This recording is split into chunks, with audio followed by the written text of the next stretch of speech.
அம்மா ப்ளீஸ் எனக்காக ஒத்துக்கங்க. உங்களை அங்கே தனியாக விட்டுட்டு இங்கே என்னால் நிம்மதியாகவே இருக்க முடியலை. லண்டனில் இருந்து வீடியோ அழைப்பில் பேசிய ஹரிணிக்கு பேசும் பொழுதே குரல் கரகரத்து, விழிகளில் நீர் கோர்த்தது. உஷ் ஹரிமா, இப்படி அலறதா இருந்தா நான் அழைப்பை துண்டித்து விடுவேன். அப்படி என்ன தனிமை எனக்கு? புத்தகம், டிவி, மாலையில் ஸ்லோகா வறுப்பு, பிஸியாகத்தான் இருக்கேன். சொல்லப்போனா உங்ககிட்ட பேசவே கஷ்டப்பட்டு தான் நேரம் ஒதுக்குகிறேன். என்னை எனக்கு நல்லாவே பார்த்துக்க தெரியும். நீ மாப்பிளையை கவனிச்சிட்டு உன் குடும்பத்தை நல்லா பாரு, அதுதான் எனக்கு பெருமை என்றாள் ஹரிணியின் அம்மா வரலட்சுமி. இப்படி எதையாவது சொல்லி என் வாயை அடைச்சிடுங்க. ஆனால் கூடிய சீக்கிரமே உங்கள் சம்மதம் வாங்கிறதுக்காக நான் இந்தியா வருவேன் என்று சிறிது நேரம் பேசிவிட்டு வைத்தாள் ஹரிணி.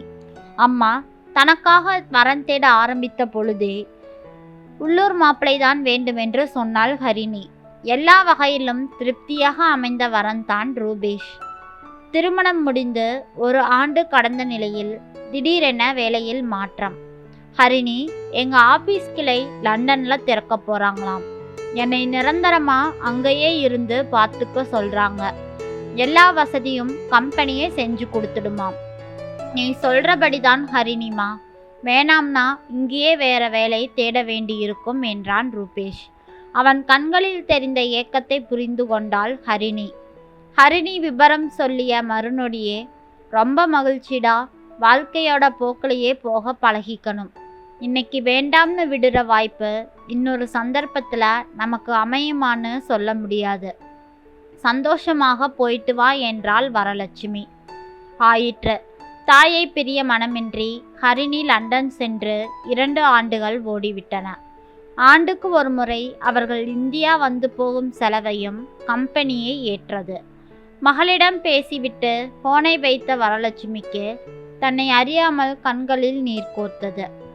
ஹரிணி சின்ன பொண்ணுன்னு நினைச்சோமே, எப்படியெல்லாம் சிந்திக்கிறா. அவள் நினைவுகள் தன் வாழ்வின் இளைய உதிர்காலத்தை நோக்கி பயணித்தது. அம்மா சொன்னா கேளு, நீதான் எப்படியாவது அப்பா கிட்ட சொல்லி எங்கள் காதலுக்கு ஓகே வாங்கணும். தாயின் காதுகளையே எட்டாத வரலட்சுமியின் வார்த்தைகள் எப்படி தந்தையிடம் போய் சேரும்? விளைவு சத்யநாராயணனுடன் திருமணமானது. அவனுடைய அன்பும் அணுகுமுறையும் இயல்பாக வரலட்சுமியை ஒன்ற வைத்ததில் மகிழ்ச்சியான இல்லறம் அமைந்தது. ஹரிணியை கர்ப்பத்தில் தாங்கிய பொழுது அவளை பூ போல தாங்கினான். ஒரு நாள், அப்பாவுக்கு பை சொல்லு ஹரிணி குட்டி. இருவருக்கும் பை சொல்லி கையசைக்கும் போது அவன் இந்த உலகை விட்டு செல்வதற்கான இறுதியான பை என்று பாவம் அவர்களுக்கு தெரியாது. காலையில் சிரித்த முகத்துடன் கிளம்பிய சத்யநாராயணன் கோரமான சாலை விபத்தில் சடலமாக திரும்பினான். காரியங்கள் எல்லாம் முடிந்தது. பெற்றோர் மற்றும் மாமியார் எவ்வளவோ வற்புறுத்தியும் அவர்களுடன் செல்லவில்லை வரலட்சுமி. சத்யநாராயணனின் வருடாந்திர திதி முடிந்தது. லட்சுமி, உனக்கு சின்ன வயசுமா, கையில குழந்தை வேற, நீ ஏமா இன்னொரு கல்யாணம் பண்ணிக்க கூடாது என மெதுவாக ஆரம்பித்தாள் மாமியார். சம்மந்தி, என்ன பேசுறீங்க? அதெல்லாம் நம் குடும்பத்துக்கு சரிப்படாது என்றாள் வரலட்சுமியின் அம்மா. வரலட்சுமி வாயே திறக்கவில்லை. ஏன் சம்மந்தி இப்படி பேசுறீங்க? நம்ம காலம் வேற, இவங்க காலம் வேற. என் பையன் அல்பாயுசுல போயிட்டான். அதுக்காக வரலட்சுமியை இந்த சின்ன வயசுல நாம இப்படியே விடுறது எங்களுக்கு சரியாக படல.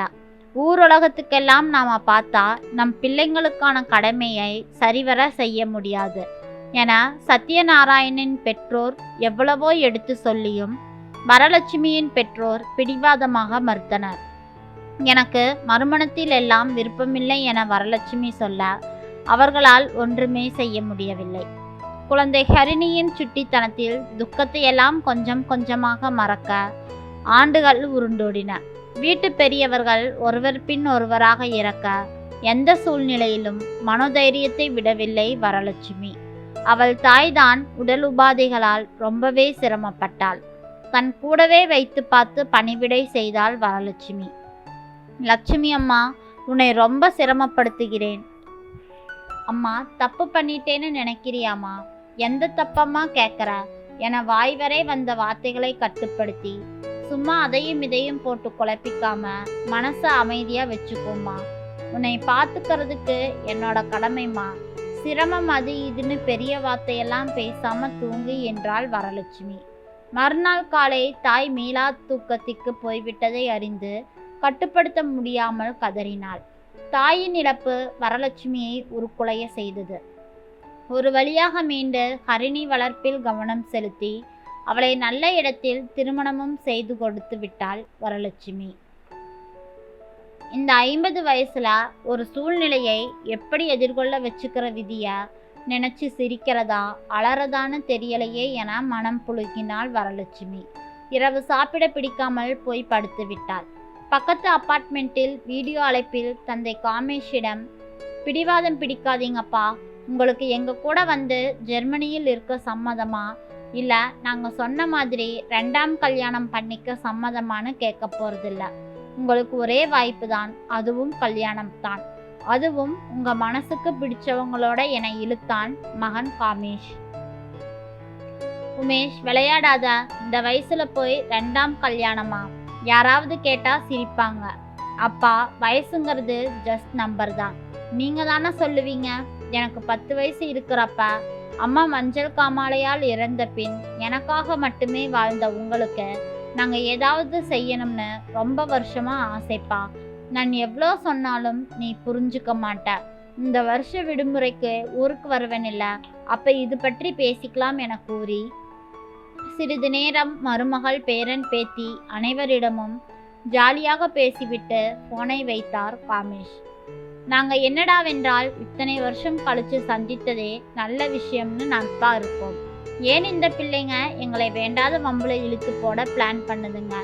எதுனாலும் எந்த சூழ்நிலையிலும் அவள் மனசு புண்படாம பார்த்துக்கணும். உறக்கமின்றி சிறிது நேரம் இருந்தவர் தன்னை அறியாமல் உறங்கி போனார்.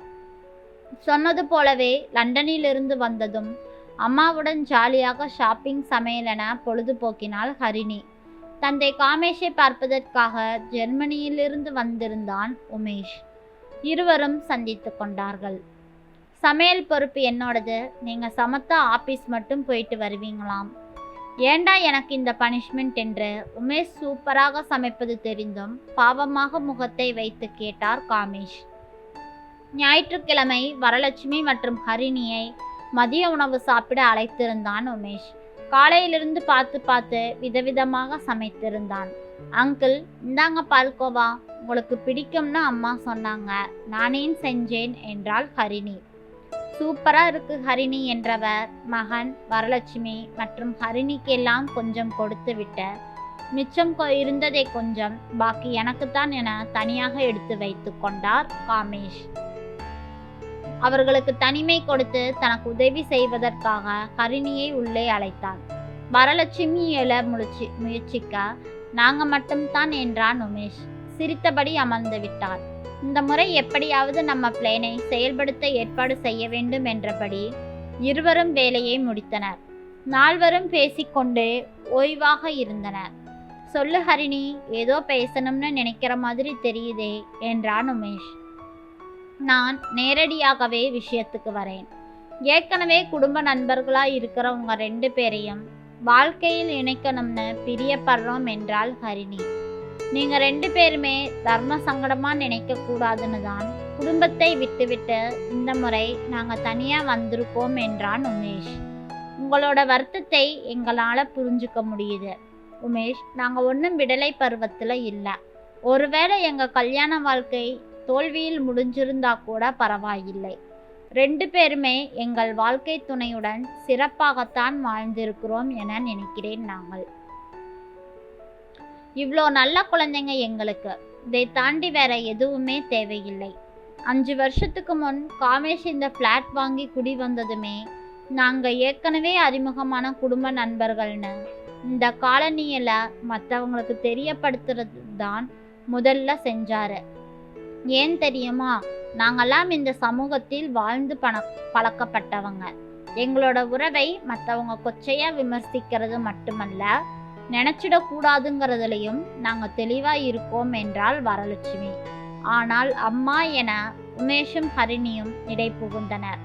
அவர்களை தடுத்த காமேஷ், ஹரிணி, உமேஷ் இத்தனை நாளாக நாங்கள் மறைச்சு வச்சிருந்த உண்மையை நாங்கள் 2 பேருக்கும் இப்போ சொல்ல போகிறேன். நானும் வரலட்சுமியும் முன்னாள் காதலர்கள். அவங்க அம்மாவோட பிடிவாதத்தினால தான் எங்கள் காதல் திருமணத்தில் முடியலை. எங்கள் திருமணம் தான் ஒத்து போச்சே தவிர எங்களோட மனசில் இருந்த காதல் இல்லை. 2 பேருமே அதை நட்பாய் புதுப்பிச்சுக்கிட்டோம். எங்களுக்குள்ள எந்த குழப்பமும் இல்லை. இன்னைக்கு வரலட்சுமியோட அம்மா உயிரோட இல்லாமல் இருக்கலாம். அவங்க வேண்டாம்னு தடுத்த பந்தத்தை வரலட்சுமி மட்டுமல்ல, நானுமே விரும்பல. ஏதோ ஒரு வகையில அந்த ஆத்மாவுக்கு செய்யற களங்கம்னு நாங்க நினைக்கிறோம். அதனால இதை இப்படியே விட்டுடுங்க கண்ணுகளா என்றார். இமைக்க மறந்து கேட்டுக்கொண்டிருந்த உமேஷ் வரலட்சுமி அணைத்து கொள்ள ஓடிச் சென்று காமேஷை கட்டி அணைத்து கொண்டாள் ஹரிணி. அங்கே ஒரு இனிய சங்கீதம் அமைதியாக அரங்கேறியது. நாளைக்கு எனக்குன்னு ஏதாச்சும் ஆனாலும் இல்லை வரலட்சுமிக்கு ஏதாவது ஆனாலும் ஒரு நண்பனாயிருந்து நான் காப்பாற்றுவேன். இந்த கதை பிடிச்சிருந்ததுன்னா மறக்காமல் லைக் பண்ணுங்க. நம்ம சேனலை சப்ஸ்கிரைப் பண்ணி உங்களோட ஆதரவை கொடுங்க. நாளை வேறொரு கதையில் சந்திக்கலாம்.